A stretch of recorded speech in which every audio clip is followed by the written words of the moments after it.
Oppo's newest smartphone looks to take the best of the past and bring it into the present. Hey, it's Joshua Gar from Android Authority. What's going on, everybody? And this is the Oppo Find 7 in this first look. As should be evidenced by the usage of the Find name, this is an update to the original Find 5 that was also a bit of a trailblazer in its own right, as it was one of the first phones to come with a 1080p resolution display. That tradition continues here on the Find 7, as it comes with an industry-first 1440p display, not called 2K by the company, but instead Quad HD. But before we get into the absolutely jaw-dropping screen, let's talk about the design. The design of the Find 7 follows heavily from the language originally started in the Find 5, which is a wonderfully constructed body with steel elements. In the Find 7, the first thing that was noticed was a much better balanced weight distribution, as while the Find 7 comes a little bit heavier than its predecessor, it feels much nimbler in the hand than we would have expected. The black slate front has the 5.5-inch screen with capacitive keys on the bottom, accompanied underneath by a very attractive LED notification light called the Skyline notification light. The shine goes from the very middle of the area and permeates in a curve throughout the bottom of the phone. The button layout takes on the power button on the left with the volume rockers on the right, another returning feature from the Find 5, and at first the uncommon layout does take a little getting used to. Coming around the back, you will notice that there are two different backs in this video, as the phone comes in two different versions. Called the Find 7A or Lite, there's a version that sports a 1080p FHD display instead and includes somewhat lowered specifications that will have a brushed backing that does feel quite nice but is a bit slippery to the touch. The version sporting the Quad HD display instead has a carbon fiber backing that definitely feels more secure in the hand and has an attractive textured pattern. Either version will make for a phone that looks absolutely great, even more so in the white version if that is your preference. Now, 5.5 inches isn't quite a common size for a phone screen, as phone manufacturers are starting to stretch the limits of 5-inch form factors with 5.1 and 5.2-inch offerings nowadays. And then you have the larger phablet space that can range from 5.7 to the 6.4. Instead, Oppo went for the middle route and thus has a phone that does have a 5.5-inch screen but has the general size of a Samsung Galaxy Note 3. The result is a phone that is right on the line of discomfort when using one-handed. It's nowhere near the discomfort of a full-size phablet, and its form factor, we believe, will gradually feel normal to most users. Though the sides are rather thin, the flatness allows for a good enough grip that things never get out of hand. The screen is one of the biggest stories here with its 2K or Quad HD resolution, coming in at 2560 by 1440 and has the highest pixel density of any device in the world currently at 534 pixels per inch, thus bringing the first display experience of its kind. You can go to AndroidAuthority.com and see our examples of the differences between this and 1080p resolution screens, which all lead to the same conclusion. The Find 7 is incredibly sharp. But while under a microscope it might be easier to see how much more packed the pixels are, to the general user's eye, it's a certainty thus that the viewing experience will be highly enjoyable. Oppo is really showing their display pedigree with the Find 7, and it was honestly one of the most photogenic screens I have had the pleasure to film and photograph. If you already have a great time with 1080p displays, then that will simply just continue here with Oppo's latest. But once again, remember to head to AndroidAuthority.com for an even closer look. Underneath the hood, we get different versions of the Find 7 once again, as the 1080p phone will come with the Snapdragon 800 and the Quad HD Performer will sport the Snapdragon 801 and 3GB of RAM.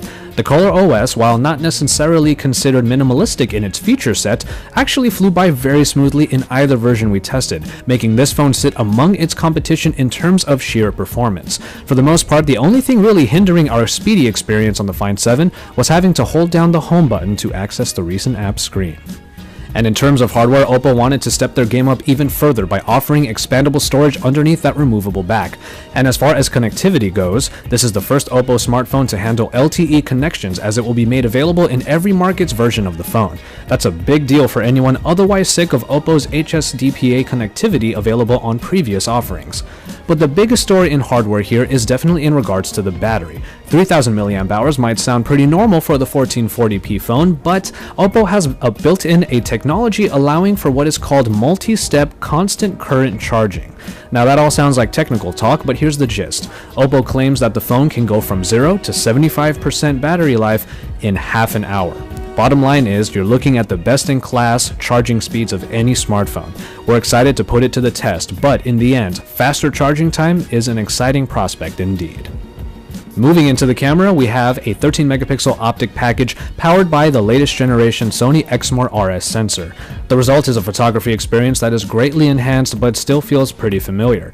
The app is very much the same ColorOS app from the N1 that includes a lot of different options for your photography experience, including some surprises like the ability to shoot in RAW format, as well as a few returning features like a slow shutter capture.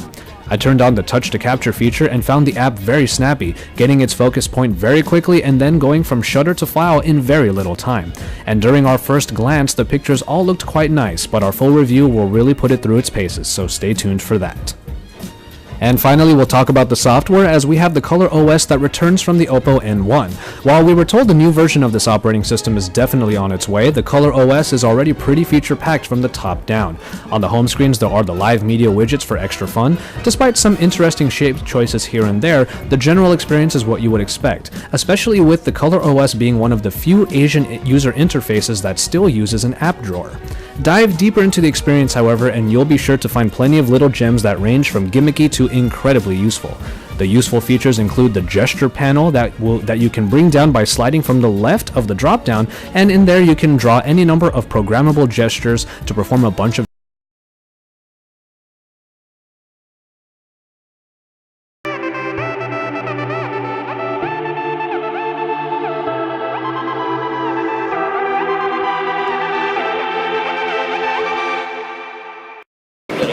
Ciao a tutti, sono Alessandro, vediamo qui di fronte a voi l'Xperia Z2, l'ultimo top di gamma della casa giapponese, con diverse novità. Abbiamo un display da 5.25 pollici Full HD, TFT come tecnologia, che supera i 400 ppi come densità di pixel. Abbiamo anche tutta una nuova interfaccia con nuove animazioni e nuovi menu. Come potete vedere, scorrendo a sinistra con lo slide del drawer, abbiamo tutta una nuova serie di scorciatoie, le più usate, Ordina, Play Store, Sony Select, la possibilità di disinstallare, eccetera. Abbiamo inoltre il nuovo Snapdragon 801 spinto a 2.3 GHz e abbiamo i soliti 2 GB di RAM. Abbiamo inoltre una fotocamera posteriore da ben 20.7 megapixel, assolutamente un sensore della stessa Sony, e un design che non si discosta troppo dallo Z1 precedente. Come potete vedere abbiamo linee leggermente più morbide sui lati con i bordi smussati. Presto dovrebbe arrivare anche in Italia ad un prezzo che dovrebbe aggirarsi dai 500 ai 699 euro. Per il resto abbiamo anche un nuovo dialer che si sposa molto da vicino con il dialer dell'Android 4.4. Abbiamo inoltre alcune applicazioni preinstallate come la radio FM, il track ID